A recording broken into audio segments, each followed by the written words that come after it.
दोस्तों पिछले 24 घंटों में हमारे एमएमए कम्युनिटी में बहुत बड़ी बड़ी न्यूज़ निकल के आई है। डेना वाइट और टीक्यू ग्रुप का एक तरीके का एफिलिएशन हुआ है विद टर्की अल शेख, और ये लोग एक बॉक्सिंग लीग बनाने जा रहे हैं। ऑब्वियसली इसके बारे में मैं एक दूसरी वीडियो बनाऊंगा और डिटेल में मैं आपको सारी चीज़ें एक्सप्लेन करूंगा कि ये बॉक्सिंग लीग ये बनाई क्यों जा रही है, रीज़न क्या है और इसका इम्पैक्ट क्या होने वाला आने वाले टाइम में बॉक्सिंग पे। बट इस वीडियो में हम बात करते हैं UFC 313 के फाइट कार्ड के बारे में, और मैं आपको एक चीज़ तो गारंटी के साथ बता सकता हूँ कि you are going to see a lot of violence in this fight card.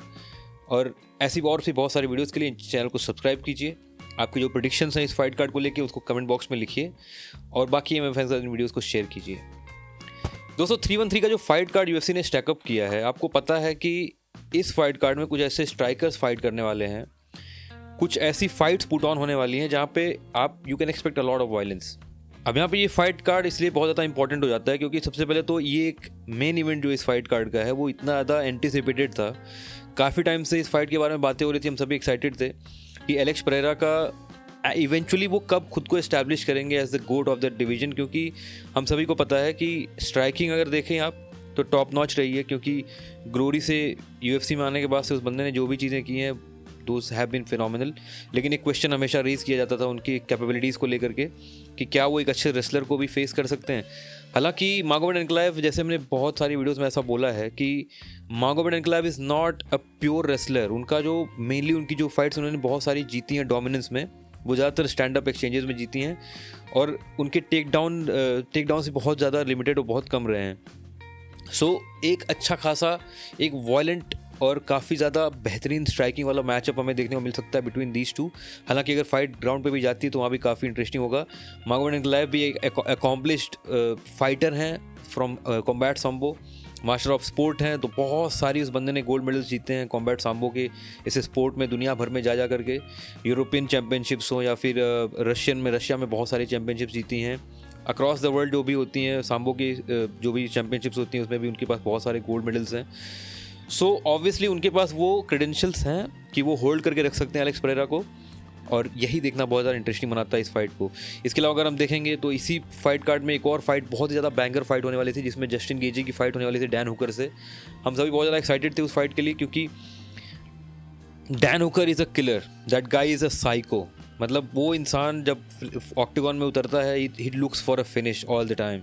बहुत ही ज़्यादा ब्रूटल स्ट्राइकिंग और बहुत ही बेहतरीन तरीके की बॉक्सिंग करते हुए दिखते हैं डैन हुकर, और बहुत सारी हाईलाइट रील्स चलती हैं उनकी। और उनका जो सामना होना था वो होना था जस्टिन गेजी से, the highlight guy himself. But eventually वो फाइट कैंसिल हो गई, और जिस बंदे ने रिप्लेस किया है इस फाइट में डैन हुकर को, राफेल फिजिएव। अब हमें पता है फिजिएव और जस्टिन गेजी की फ़ाइट और भी ज़्यादा एक्साइटिंग है, क्योंकि पहली फाइट में जो इनका मुकाबला हुआ था वो एक तरीके से मेजॉरिटी डिसीजन से जीते थे जस्टिन गेजी, लेकिन काफ़ी तगड़ी फाइट हुई थी, बहुत ज़्यादा क्लोज फाइट हुई थी। हालांकि जस्टिन गेजी की जो भी फैंस हैं सभी को पता है अच्छी तरह से कि एक सिमिलर काइंड ऑफ मैचअप हमें यहाँ देखने को मिल सकता है। एक बहुत ही ब्रूटल नॉकआउट लॉस लेके आ रहे हैं जस्टिन गेजी, और पिछली फाइट में जो गैमरॉट के अगेंस्ट फिजिएव की फाइट हुई थी वो भी एक नी इंजरी की वजह से रुक गई थी fight. So I am sure कि दोनों ही फाइटर्स बहुत कुछ प्रूव करना चाहेंगे। एक बार तो डेफिनेटली मैं भी चाहता हूँ कि जस्टिन गेजी ऐसा फाइटर जो है उसका मुकाबला एक बार ज़रूर, if possible, I am not very hopeful, but हो सकता है अगर एक डोमिनेंट विक्ट्री यहाँ से निकालते हैं जस्टिन गेजी तो शायद उनका सामना एक बार इस्लाम माखाचेव से हो। आप लोग क्या सोचते हैं इस बारे में, आप भी कमेंट करके मुझे ज़रूर बताइए कि क्या आपको लगता है कि अगर इस फाइट को वो डोमिनेंटली जीतते हैं जस्टिन गेजी तो उनका मुकाबला इस्लाम माखाचेव से होना चाहिए before Islam Makhachev takes on Ilia Topuria, या अरमान शरुकियन से क्या उनका मुकाबला होना चाहिए, क्योंकि बहुत ही इंटरेस्टिंग मैचअप है और बहुत ही इंटरेस्टिंग डिवीजन है ये।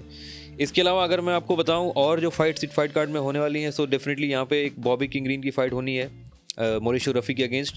वो भी दोनों एक बहुत ही ज़्यादा किलर है। ऑब्वियसली मॉरिशो रफ़ी को ब्राज़ील का कॉनर मैग्रेगर बोलते हैं, सो एक बहुत ही इंटरेस्टिंग मैचअप वो भी होने वाला है।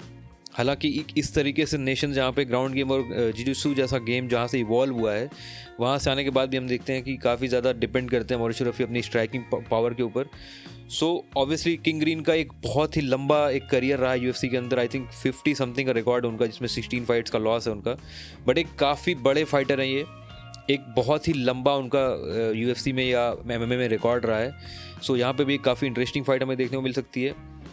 सो ओवरऑल काफ़ी इंटरेस्टिंग फाइट कार्ड यहाँ पे स्टैक किया UFC ने। और आप सभी का क्या ओपिनियन है इस पूरे फाइट कार्ड को लेकर, आपकी जो प्रेडिक्शंस होने ज़रूर वीडियो में कमेंट बॉक्स में लिखिए।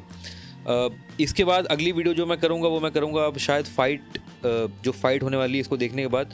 हालांकि प्रेस कॉन्फ्रेंस में भी काफ़ी इंटरेस्टिंग चीज़ें हमें सुनने को मिली। एलेक्स परेरा ने जो $200,000 की जो बेट रखी थी उस पर मागोमेड एनक्लेव का रिस्पांस आया। उन्होंने कहा कि मैं एक मुस्लिम हूँ और हम बेटिंग ऐसी प्रैक्टिसेस हमारे लिए हराम मानी जाती हैं, we don't indulge in such activities. So उन्होंने ऑब्वियसली ये ज़रूर कहा कि अगर आप किसी चैरिटी या डोनेशन में आप मेरा साथ चाहते हैं, you want me to contribute, उसके लिए मैं और मेरे मैनेजर हमेशा तैयार हैं, but it should not be by the way of a betting practice. दोनों काफ़ी ज़्यादा रिस्पेक्टफुल थे। उन्होंने ऐसा कोई ट्रैश टॉक किया भी नहीं प्रेस कॉन्फ्रेंस में। ऑब्वियसली दोनों अलग अलग लैंग्वेज बोलते हैं। मागोमेड एनक्लेव जो है वो रशियन में बातें करते हैं, एलेक्स परेरा पोर्टुगीज बोलते हैं। सो ट्रैश टॉक वैसे भी काफ़ी मुश्किल हो जाता है, क्योंकि इंटरप्रेटर से ट्रांसलेटर के थ्रू आप कितना ट्रैश टॉक करोगे, आप चाह के भी नहीं कर सकते। सो काफ़ी ज़्यादा रिस्पेक्टफुल था दोनों की तरफ से, और आई एम श्योर कि प्रेस कॉन्फ्रेंस में एक सिमिलर काइंड ऑफ सेटअप हमें देखने को मिलेगा। हालांकि बॉबी किंगरीन और मॉरिशस रफ़ी आपस में सकता है कि थोड़े बहुत बैंटर्स करते हुए दिखें, या जस्टिन गेजी और फिजिएव की तरफ से थोड़े बहुत बैक एंड फोर्थ आएँ just to build the hype. लेकिन ऐसा सच बहुत कुछ ट्रैश टॉक या शिट टॉकिंग नहीं हुई दोनों ही फाइट कैंप्स की ओर से। So it will be really interesting to see. I am looking forward to this fight card, क्योंकि हमें पता है कि this fight card is probably going to be one of the best fight card so far. अभी तक जितने भी fight cards हमने देखे हैं, किसी ना किसी रीज़न से दोनों ही, जो 12 का हुआ है या 11 का जो फाइट कार्ड हुआ, दोनों ही थोड़ा सा डिसअपॉइंटिंग थे। क्योंकि एक तरफ अरमान शाहरुखियन के साथ वो ट्रेजिडी हुई, उसके बाद फिर वहाँ पे DDP और स्ट्रिकलैंड की जो फाइट थी बहुत ही बोरिंग और बहुत ही बेकार, मतलब मज़ा नहीं आया काफ़ी ज़्यादा। सो देखना बहुत इंटरेस्टिंग होगा कि ये फाइट कैसा जाता है। अपने ओपिनियन आप कमेंट बॉक्स में लिखिए। Thank you so much people, have a good one, जय हिंद।